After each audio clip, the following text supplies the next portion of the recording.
જય માતાજી બધાને, કેમ છો? આજે આપણે બનાવશું થોડીક અલગ પણ દેશી રીતે પાલકનું શાક અને વેપરવાળા પરોઠા. આ પાલકનું શાક એકવાર ખાશો ને તો નક્કી તમે આ રીતે જ બીજી વાર બનાવશો. એટલું હેલ્ધી અને ટેસ્ટી બનીને તૈયાર થશે.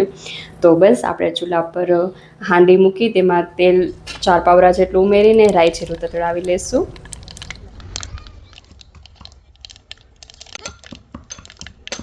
રાઈ જીરું બરાબરથી ફૂટી ગયું એટલે આપણે થોડીક હિંગ ઉમેરી દીધી અને થોડીક હળદર ઉમેરશું. આનાથી શાકનો કલર સરસ આવશે.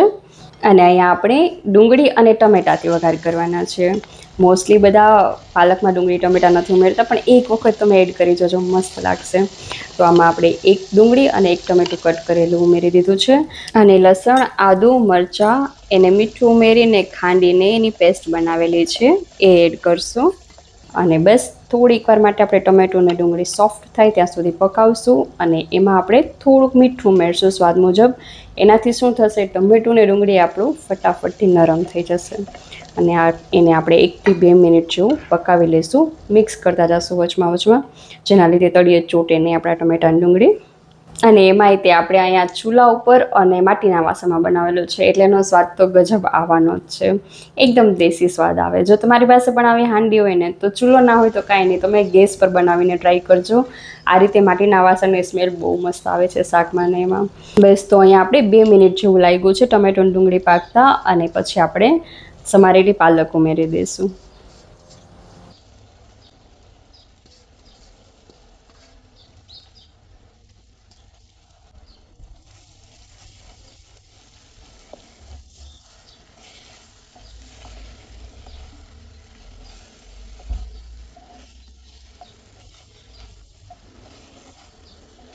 અહીંયા પાલકને આપણે બરાબરથી મિક્સ કરીને એને પણ આપણે થોડીક વાર માટે પકાવશું.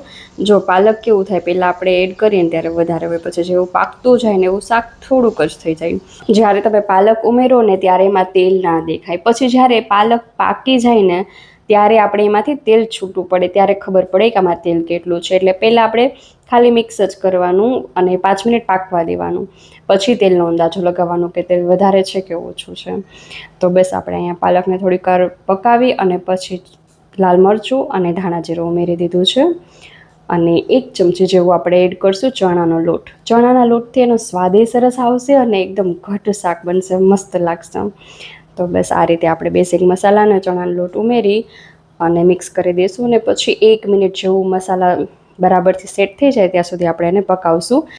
જોઈ શકો છો તમે શાક કેટલું સરસ લાગે છે. પણ હજી આપણે મસાલા અને પાલક થોડુંક પકાવી લઈશું ને તો વધારે ટેસ્ટ સારો આવશે. એટલે આપણે થોડીક વાર ઢાંકણ ઢાંકી અને 1 થી 2 મિનિટ જેવું રાખશું. અને પછી આપણે ખોલીને જોઈ લઈએ, પાલક એકદમ સરસ ગળી ગઈ છે. મસાલા અને તેલ છૂટું પડી ગયું છે, તેલ છૂટું પડી ગયું છે ને બહુ સરસ શાક લાગે છે આપણું. હવે બસ તૈયાર છે આપણું શાક. અને એને આપણે નીચે ઉતારી લઈશું અને બનાવશું વેપરવાળો પરોઠો. પાલક સાથે રોટલો, રોટલી, ખીચડી, પરોઠું ગમે તે ખાઈને એ સરસ લાગે છે. તો અહીંયા આપણે વેપરવાળો પરોઠો બનાવશું. એના માટે આપણે પહેલાં ગૂણો બનાવી લઈશું.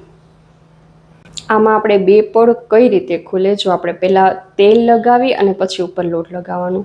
તેલ પ્રોપર લગાવવાનું છે અને ઉપર થોડુંક લોટ લગાવવાનું. એ રીતે ગૂણો બનાવીએ ને તો આપણે જ્યારે ખોલીએ ને ત્યારે 2 પડ જેવું પરોઠામાં ખુલે. બસ આ ટ્રીકથી તમે બનાવશો ને તો તમારો પરોઠો મસ્ત 2 પડવાળો બનશે. તેલ અને લોટ 2 પ્રોસેસ જરૂરી છે આમાં.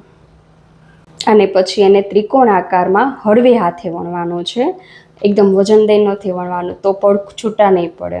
એટલે હળવા હાથે વણવાનું છે.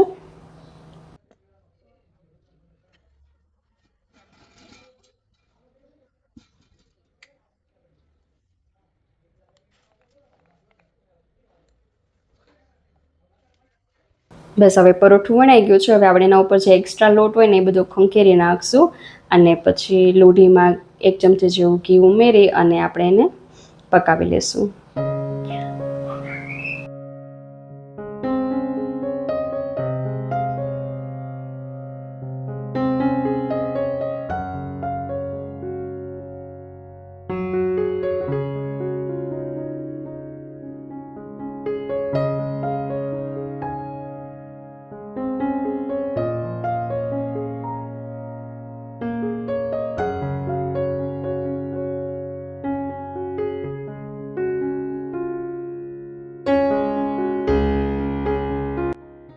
તો તૈયાર છે આપણું પાલકનું શાક ને પરોઠા. અને હવે આપણે અહીંયા લોઢી ઉતારી અને મરચું શેકી લઈશું. મરચાંમાં આપણે થોડું મીઠું ઉમેરીને ચૂલામાં નાખી અને એને શેકી લીધો છે. એ પણ બહુ જ સરસ કાઠિયાવાડી મરચું લાગે છે. અને બસ તૈયાર છે આપણું કાઠિયાવાડી ભોજન. તો કેવી લાગે તમને રેસીપી એ કમેન્ટ સેક્શનમાં લખીને જરૂર કહેજો. અને જો વિડીયો ગમ્યો હોય તો વિડીયોને એક લાઇક, શેર અને ચેનલને સબસ્ક્રાઈબ કરવાનું ના ભૂલતા. આગળ મળશું નવા વિડીયોમાં નવી રેસીપી સાથે. ત્યાં સુધી આવજો.